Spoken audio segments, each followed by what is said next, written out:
Hi Viva fam! Today we're going to talk about what to do when your weight loss gets stuck. A lot of the clients that we get on Coach Viva are usually in this phase. They have been stuck for months and even some for years before they come to us. And by helping these clients over and over again, we have developed a 5-point checklist that we go through to get them unstuck. And by the time we have gotten to number 5, all of our clients have gotten unstuck. So let's get to the first checklist. The first step on our checklist is to simply track everything you're eating and make sure that the number of calories that you're eating on average is less than the number of calories that you're expending. Now, this is the simplest thing to do, and yet it is the hardest thing to do out of all the steps on our checklist. And the reason for that is because it's super frustrating to track every little bite. I get it. However, those little bites add up. So that one bite of cookie that you eat, that counts. If you're using a tablespoon of oil in your cooking, that counts. Anything with calories count. And it can be super, super stressful, and it can definitely lead to some obsessive and neurotic behaviors if you're that focused on the minutia. But all I am asking is for you to try this for 3 to 5 days. That's it. You don't have to do it lifelong if you don't want to. Those 3 to 5 days will give you so much insight into what you're actually eating that might be adding up to put you over your maintenance calories. And however, the caveat is that you have to track incredibly meticulously during those 3 to 5 days. If you really cannot look up calories while you're eating your food because it leads to too much stress, or you might end up cheating and log less calories than you're actually eating in the moment, then here's a tip. Only track the food that you're eating and the portions that you're eating. So like a bite of cookie, 1 teaspoon of oil, a sip of a mocha. Like, track what you're actually eating, but don't worry about calories, okay? Track that for 3 to 5 days, and then give yourself like 1 day of a break. And then the next day, go back through all of your logs and then look up the calories for each of them and tally it up. That way you remove your emotions from the situation in which you're actually eating. The whole point of this exercise is for you to get the truth. Get at the truth of how much you're actually eating. And do not count your exercise calories. So don't subtract it from your total. If you want, don't do any exercise at all during these 3 to 5 days. So you just eliminate all the variables at play. That's the only way you can get an accurate picture. So we had a lot of clients who have come in after being plateauing for months or even years. And over 80% of them, the reason was simply because they weren't actually tracking accurately. They thought they were eating way less than they actually were. One client in particular was cooking everything. So she was eating healthy whole foods. She was eating, on paper, it looked like she was eating 1,200 calories a day. So she should have been losing weight, but she was stuck for a very long time. And when we actually dug deep and asked her to just track everything for a few days, we found that she was using like 1 tablespoon of oil in all of her meals. So that's 3 tablespoons of oil per day, which adds up to be over 300 extra calories per day. She was a very short woman with already a very low level of maintenance calories. And so those 300 calories really made a huge difference. Okay, so say you've done all of this and you're absolutely sure, the numbers aren't lying, you are eating less than what you're expending and you're still not making progress. What to do now? Checkpoint list number 2.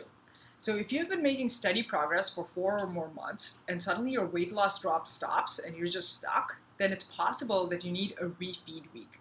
A refeed week is basically a week during which you're eating at maintenance calories for your current size. And the reason that you need this is because hunger is cumulative. What this means is the longer that you're in a calorie deficit, the more your body starts thinking, oh, you just don't have enough food around you. And it starts then lowering your metabolism so that you're using more energy. And it also then revs up your hunger hormones in order for you to go look or hunt for food. So by going through a maintenance week, you are essentially rebooting your metabolism, and you're also indicating to your body that there's enough food around you now, and it can bring down your hunger levels back to normal. This was for the case where you had been steadily making progress for 4 or more months before your weight loss stalled. But what about the case where you have not been making progress for 4 or more months? What do you do in that case? Step 3 on our checklist applies to those who don't have a lot of room to eat less calories. These are people typically that are already lean, don't have a lot of weight to lose. They might be in their last 5 to 10 pound range. Their BMI is usually less than 21. And shorter people and older people run into the situation a lot more because they already don't burn that much calories throughout the day. In which case, I recommend that you do ramp up your exercise in order to make that deficit greater without having to restrict yourself even further diet-wise. Now, the caveat to this is that you have to keep progressing at whatever exercise you're doing. You got to keep pushing yourself. You can't just do the same type of exercise at the same intensity over and over again, because then you're not making progress. You're just kind of coasting. We had a client who was in their last 10 pounds range. She was actually pretty lean. She had a very decent, BMI. Numbers-wise, everything looked good, but she had a very high body fat percentage. The problem is she was burning about 1,300 calories per day. She was a 40-year-old, 5'1" woman. So at 1,300 calories per day, you can't really make much progress just by diet unless you are eating less than 1,000, maybe 1,100 calories a day. And that's really, really not enough food, especially not if you have an active social life. So what she needed to do was add some more cardio into her routine in order to kind of create that calorie deficit without eating even less food. And on top of that, we added strength training to her routine. Because she had so much body fat, even though her weight was very low, what she really needed was to improve her body composition, that is, increase her muscle. And so the ratio of fat to muscle will be less over time. And what this also does is when you build muscle, you actually increase the amount of calories that you burn in a day, because muscle is metabolically active tissue. So it burns calories even when you're just sitting around, and it burns more calories than fat. So this actually will allow her to keep eating the same number of calories as she had in the past, but this time lose weight just because she has more muscle than before. So suppose maybe this is not you. Maybe you still do have a lot of weight to lose, or maybe you are in your last 10 pounds range and you are doing your strength training and you are doing your cardio and you're making sure that every workout you're trying to get better at it. You're trying to lift more weights than you could the previous session, for instance. And you're making progress in the gym, but you're still not making progress body composition wise. The scale's not changing, your measurements are not changing. Okay, now what? Checkpoint list number 4. If you have been eating mostly carbs through most of your life, then it's possible that you're not going to see weight loss unless you lower your carbs a little bit. And by most of your life, I mean something like, let's say 10 or more years of your life. Let's say 60 or more % of your calories have been coming from carbs. In that case, what you want to do is lower your carbs, let's say about 10 to 20 grams below what you generally eat right now. So for example, let's say you're eating 200 grams of carbs every day. So then you want to lower it down to, let's say, 190 or 180, and you want to see if that actually causes any changes to your weight. If 180 doesn't do it, try 160 and see if that changes anything to your weight loss. And if you're not seeing any changes, then it's possible that this is not a case for you, or it's possible that you may want to lower it a little bit. But by the time you've reduced, let's say, about 50 to 70 grams below what you're currently eating and still not seeing any change, then it's likely that this is not the case for you, and carb is not going to work for you. So let's say you did lower your carbs and now you've broken through your weight loss plateau. Your weight is going down. So as long as your weight is going down, I would not recommend lowering your carbs again and again. So for example, if you started at 200 grams of carbs and then your weight loss plateau broke at 170 grams, and the next week your weight drops again, I would not say lower 170 to 150. Don't do that. Just stay at 170 as long as your weight keeps going down. You don't need to lower your carbs again. Only lower your carbs when you need to break through a plateau. So now it's great that your weight is going down after lowering your carbs, but you might find it hard to stick to those carb goals each and every day, right? Like sometimes you just want to eat out, or you're just having foods where you want something which is a little more carby. So what do you do in that case? In that case, you might want to try something called carb cycling. What this is essentially some days you're eating at a higher carb goal. So for example, let's say you're eating at 150 grams of carbs every day. That's what you want to average to. But some days you could eat a little higher than that, 1 or 2 days, let's say. And the rest of the days you would eat lower than the 150 grams of carbs. So essentially during the week, you end up averaging out to your carb goal. So now let's say you've done all of the 4 points that we've talked about and still you've not broken through the weight loss plateau. Let's go on to checklist point 5 to see what's the last thing that you could do.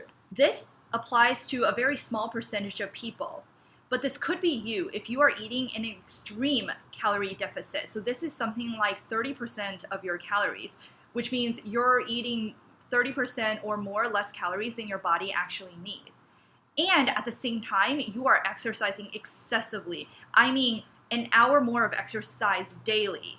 If you have been doing this for long term, like a couple of months, or in extreme cases, a couple of years, and you're feeling that you might be low energy all the time, maybe you're getting sick a lot, and if you're a menstruating woman, your period might have become irregular or even stopped completely. If you're noticing any of these signs, you might have completely overtrained your body and are just running on fumes at this point. Okay, this is especially true if you're also low on carbs around your workouts and you're not getting enough protein. If you're not eating a lot of calories, this is almost certainly the case. So what's happening is your body is just desperate to hold on to your weight. It's trying so hard to keep you in survival mode. When you get to this point, there is not much that you can do to force your body to start losing weight. It is in emergency mode right now. So what you actually need to do is put weight loss on hold. I know it's very scary, but it is the only thing you can do for long-term progress. So think of it as an investment. You might need to, well, first of all, you should eat more and tone down your exercise a little bit. So eat more and exercise less. Don't overeat, but do try to eat at maintenance. So eat the amount of food that your body needs in order to maintain its current size, and basically just to let your body know that it's okay, it's not in danger. I recommend doing this for a couple of weeks, and it really depends on how long you've been in this excessive overtraining phase. If you have been in this mode for years, then you might want to do this reset period for as much as a few months, maybe half a year or so. And during this time, get your nutrients in, drink plenty of water, eat a lot of proteins, eat a lot of vegetables and whole foods and fiber and fruits. Basically, give your body a lot of the nutrients that it needs. And also, if sleep has kind of been on the sidelines in your backlog for a little bit, prioritize that. Give your body the absolute rest it needs. There was a time when I was actually doing keto, and so I was pretty much not eating any carbs at all. And at the same time, I was trying to train for a marathon as well. So I was running at least an hour every single day, and I was eating less than 1,000 calories a day. It was crazy. And I wasn't losing weight. I wasn't making progress in my runs. I was angry all the time, and I couldn't sleep. So what was happening? My body was basically sensing that there was something terribly wrong, and so it was shutting down a lot of the systems inside that was holding me together, because it needed all of the energy because I wasn't giving it energy and calories. So it was trying to save up all that energy just to kind of like keep my vital functions working. So it was not going to make me lose weight. And only after I started eating more food that I noticed my running performance finally improved. And 2, I actually did start to lose a little bit of weight despite eating more food. So if this is you, definitely consider what your body is trying to tell you, especially if you're feeling very, very low energy. So that's your 5-point checklist. Number 1, make sure that you're actually in a calorie deficit. Do this by meticulously tracking your nutrition. Number 2, you may need a refeed week, which means eating at maintenance for the entire week if you have been consistently making progress the 4 or so months before that. Number 3, up your exercise, but do it effectively. Number 4, you may be actually very tolerant to carbs, and lowering your carbs may be the way to break through your plateau. Number 5, you may be overtraining, which means that you need to actually eat more and exercise less in order to give your body a break and it feels comfortable enough that it can break through the plateau. So those are all the 5 checklists that we've seen work time and again with our clients. I'm curious to hear if you've tried any of them and what was your experience. Leave that in the comments below. If you want more content like this, go ahead and hit the subscribe button, click the bell icon so that you get a notification every time we upload. We upload 4 times a week, Monday to Thursday. And love having you here. Until next time.